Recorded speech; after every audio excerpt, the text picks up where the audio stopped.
NEET மட்டும் தான் உலகமா அப்படின்னு விஜய் அவர்கள் கேட்டிருக்காங்க. அரசியல் மட்டும் தான் உலகமா, வேற ஏதாவது வேலை போய் நீங்க பாக்கலாம் இல்லையா அப்படின்னு தானே சார் எங்களுக்கு உங்களை பார்த்து கேட்கணும்னு தோணும். ஒரு குழந்தைய உட்கார வச்சு அவங்களுடைய அம்மா அப்பா அந்த குழந்தைகிட்ட நீட் வேணாம், நம்ம கிட்ட வசதி வாய்ப்பு இல்ல, நீ வேற ஏதாவது படி, உனக்கு அது மன உளைச்சல கொடுக்கும், இந்த மாதிரி ஏதோ ஒரு காரணத்தை சொல்லி கன்வின்ஸ் பண்றாங்கன்னா அது வேற.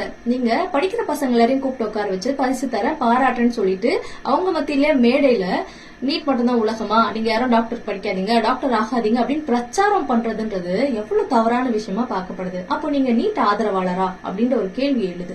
இன்னொன்னு, நீட் என்ட்ரன்ஸ் எக்ஸாம் அப்படின்றத தாண்டி அது ஒரு மோசடி, அது ஒரு சமூக அநீதி, பணம் இருக்கவங்களால மட்டும்தான் படிக்க முடியும்ன்ற மாதிரி தான் அது இருக்கு. இதெல்லாம் தாண்டி இந்த ஏழை எளிய மாணவர்கள், பிற்படுத்தப்பட்டோர், மிகவும் பிற்படுத்தப்பட்டோர், பட்டியலினத்தை சேர்ந்தவங்க, இவங்க எல்லாம் கூடவே இன்னும் ஒரு சில லிஸ்ட் வச்சிருப்பாங்க. இவங்க எல்லாம் டாக்டர்ஸ் ஆயிடக்கூடாதுன்றதுக்காக தான் நீட் கொண்டு வரப்பட்டதா பார்க்கப்படுது.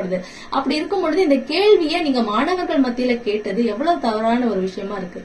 இந்த கேள்வி உங்களுக்கு சரியான கேள்வி அப்படின்னு தோணி இருந்தா கூட இதை யாருக்கிட்ட தன்மை கேட்கணும்? நீட் ஆதரவாளர்கள் கிட்ட போய் கேட்கணும்.